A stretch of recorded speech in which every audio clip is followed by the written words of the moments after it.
बेगूसराय की संस्था साई सोसाइटी ने मंझल अनुमंडल स्थित जयमंगला गढ़ में स्थित दैता टीला के गढ़ में भगवान बुद्ध के अस्थि कलश होने का दावा किया है और इसके प्रामाणिकता हेतु कई प्रमाण प्रस्तुत कर जल्द से जल्द खुदाई करवाने की मांग की है।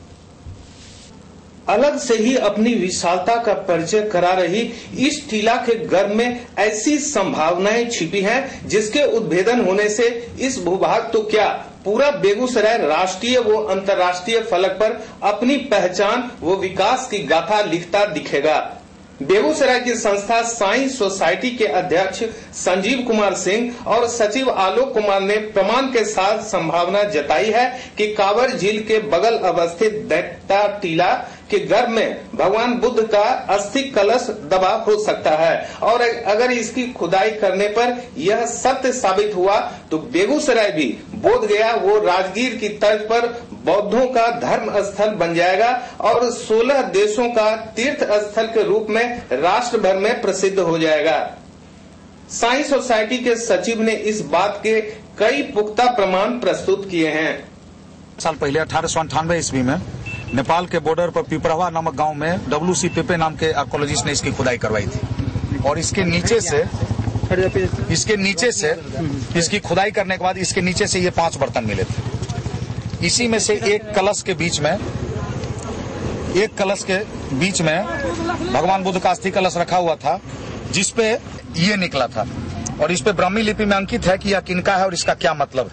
इसको हमने हिंदी में लिख के रखा है, आप इसमें पढ़ सकते हैं। इन सारे अक्षरों को इस अक्षर में वो लिखा होगा, सुकीति भथिनम, सुंदर कीर्ति वाले भाइयों ने, सभगिनी कनम, सभी बहनों ने, सपुत दलनम, सभी पुत्रों के दल ने, यम सलील निधन, यह सलील निधान जो है बुद्धस भगवते, भगवान बुद्ध का है।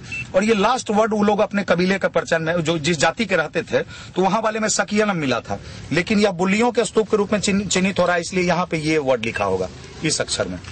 ये लास्ट वर्ड यह पहचान करा देगा कि यह बुल्लियों का स्तूप था और भगवान बुद्ध के अस्थि कलश में जो 8वां हिस्सा उनको मिला था उन्होंने उसको यहीं पे स्थापित किया था जो हमारे पीछे। सचिव आलोक कुमार ने प्रतिक्रिया देते हुए होने वाली संभावनाओं का जिक्र करते हुए बताया कि भगवान बुद्ध के महापरिनिर्वाण के बाद उनके अस्थि को 8 भागों में बांटा गया और 8 जगहों पर स्थापित किया गया। आज की तारीख में 8 में से 6 स्थलों को खोज लिया गया, परंतु 2 स्थल आज तक नहीं खोजे जा सके हैं और संभावना है कि एक अस्थि कलश इस टीले के घर में हो। Journal of royal Asiatic society 1898 का जो रिपोर्ट है WC पेपे नाम के आर्कोलॉजिस्ट का, उन्होंने यहाँ से 500 किलोमीटर दूर पिपरहवा नाम के जगह पे एक ऐसे ही बरियल माउंट की खुदाई करवाई थी जो इतना ही ऊंचा था और यह कहानी है कि भगवान बुद्ध के अस्थि कलश में 8 राजाओं ने हिस्सा बांटा था, जिसमें 2 राजाओं के अस्थि कलश आज तक नहीं मिले। एक वही अलकप के बुली थे। अलकप का सीधा मतलब होता है पाली भाषा में कभी नहीं सूखने वाली झील, और आप देख सकते हैं कि जस्ट एक कभी नहीं सूखने वाली झील के बगल में यह स्तूप स्थापित है। उनके बारे में यह लिखा हुआ है कि उन्होंने अपने हिस्से पर जो भगवान के अस्थि में उनको हिस्सा मिला था उस पर उन्होंने एक स्तूप बनवाया था जिसको पाली भाषा में थूप कहा जाता था और स्थानीय लोग इसको भी थूम ही कहते हैं। जहां पे यह बनाया जाता था तो उस वक्त मंदिर नहीं होते थे, उस वक्त लोग ऐसे ही चौड़ा पिंडी का गांव से बाहर स्थापना करके उसका पूजा करते थे और इनकी स्थापना अपने ईशान कोण पे मतलब उत्तरी पूर्वी कोने पे की जाती थी। अगर जयमंगला गढ़ उन लोगों का वास था तो आप देख सकते हैं कि वहां के ईशान कोण पे यह स्तूप अवस्थित है और इसी चौड़ा पिंडी के चारों तरफ वो घूम के पूजा करते थे, जिसके नीचे घैला में भगवान बुद्ध का राख और उनका जो जलने के बाद हड्डी था वह रखा हुआ रहता था और उसको भगवान का हड्डी उसके नीचे गाड़ के उसमें वो पूजा करते थे। वह अस्थि कलश इस स्तूप के नीचे मिलने की प्रबल संभावना है। तो इस तरह से आप 2500 साल पहले के बनाए गए लोगों का वह स्तूप आप देख रहे हैं और उसके नीचे में भगवान बुद्ध जो कि भागवत पुराण के अनुसार भगवान विष्णु के 9वें अवतार माने गए, उनके अस्थि की मैं बात कर रहा हूं और ऐसी एक अस्थि पहले से कलकत्ता म्यूजियम में रखी हुई है।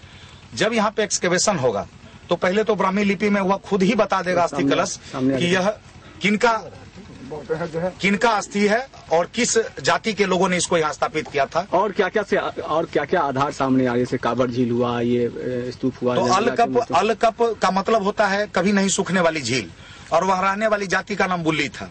तो बुल्लियों का नाम तो यहाँ पर वो जो घैला होगा उसके ऊपर में लिखा होगा कि भगवान बुद्ध, उसको इंग्लिश में आप इस तरह से कह सकते हैं, by the gentleman brothers sisters wives and childrens, this is the relic treasury of lord Buddha of the bullies. यह बुल्लियों का है। तो जाति का नाम से पता चल जाएगा। और उस जाति के बारे में यह कहा गया है कि वह अल-कब के किनारे पर रहती थी। पाली भाषा में यह भी लिखा गया है कि बुल्ली एक बहुत बड़ी झील के किनारे पर रहते थे। पाली साहित्य में यह वर्णन है। और यह ब्राह्मण बेट द्वीप के ब्राह्मणों के पड़ोसी थे। ठीक गंडक के उस पार भीट नाम का गांव भी अवस्थित है, जिस वह एक द्वीप की शक्ल में भी है। इसलिए आप बेट द्वीप के पड़ोसी के रूप में अल-कब के बुल्लियों को अगर पाते हैं तो ये बुल्लियों का ही स्तूप है, जो 2500 साल पहले भगवान बुद्ध के मरने के अगले ही वर्ष उनकी अस्थियां कुशीनगर से लाके इस जगह पे स्थापित की गई थी। और आर्कोलॉजिकल सर्वे ऑफ इंडिया, अगर एक्सपेक्टेशन पे ही एक्सकेवेशन होता है, अनुमान और संभावना पे ही अगर खुदाई होती है, तो मैं किसी चीज का कोई दावा नहीं कर रहा। मैं यह कर रहा हूं कि अब यह खुदाई नहीं किया गया तो यह माउंट बर्बाद हो जाएगा। और अगर भगवान बुद्ध का अस्थि कलश इसके नीचे होगा और किसी अनारी आदमी के हाथ लगा तो वह तो संदूक देख के सोचेगा कि इसमें तो कोई खजाना मिलने वाला है। खोलने पर उसको राख और हड्डी मिलेगा, ये कहा उसको उठा के वो फेंक देगा। और आपका एक इंपॉर्टेंट मॉन्यूमेंट जो यहाँ पर 16 कंट्री के बौद्ध लोगों को, जो भगवान बुद्ध को आज अपना सबसे प्यारा भगवान मानते हैं, उनकी अस्थियां आपके पास होगी तो वह 16 देश से लोग दौड़ेंगे। अगल बगल के इलाके का कल्याण हो जाएगा। यहाँ पे दुकानें सज जाएंगी, यहाँ पे बड़ा सा स्तूप बन जाएगा। तो इतना विकास जहाँ पे हो सकता है वह सिर्फ और सिर्फ एक खुदाई समय पे नहीं करने के कारण बर्बाद हो जाएगा। साइंस सोसाइटी के दावों और प्रमाण पर जिलाधिकारी संजीव हंस संज्ञान लेते हुए आज दैता टीला का निरीक्षण किया और इस दिशा में एक टीम गठित कर खुदाई करवाने की दिशा में प्रयास करने की बात